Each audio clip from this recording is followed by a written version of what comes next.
Hello, কেমন আছো? কে আপনি? কেমন আছো? আপনি আসলে কে বলবেন প্লিজ?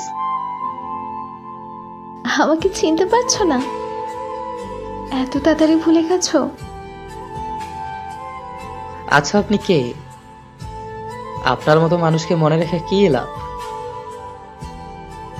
বাহ, ভালো।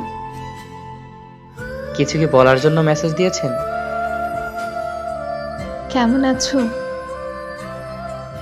না মরে বেঁচে আছি। মাহিন, তুমি কি নতুন কাউকে পেয়েছো? হ্যাঁ, একজনের ভালোবাসাই পেলাম না, আবার অন্য কেউ। ভালোবাসার ইচ্ছেটাই মরে গেছে। এখন আর কাউকে পেতে চাই না। কেন? সেটা আপনাকে বলতে পারবো না। আচ্ছা, কাজের কথায় আসি। আমাকে এতদিন পর হঠাৎ মনে পড়ার কারণ? না, এমনি। আচ্ছা, একটা কথা বলি, কিছু মনে করবে না তো? বলতে পারেন। তুমি কি এখনো আমার কথা ভাবো?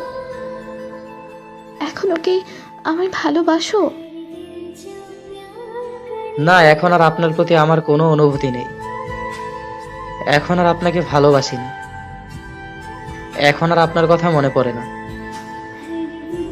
সরি। সরি কেন? ছেড়ে দিয়ে কষ্ট দেওয়ার জন্য।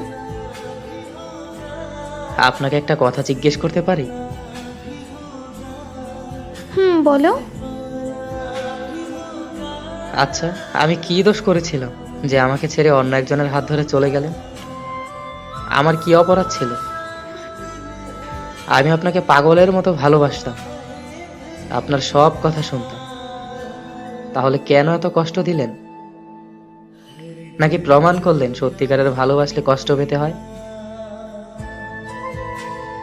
কিছুক্ষণ আগে না বললে আমাকে আর ভালোবাসো না? এসব বাদ দিন। আমার মনের ভিতরে লুকানো হাহাকারের কথাগুলো বলতে চাই না। আমি দোয়া করি আপনি ভালো থাকুন। আচ্ছা, এখন যদি আমি তোমার জীবনে ফিরে আসতে চাই তাহলে কি করবে? আপনি আমাকে পেয়েও হারিয়েছেন। আপনি আমাকে ঠকিয়েছেন।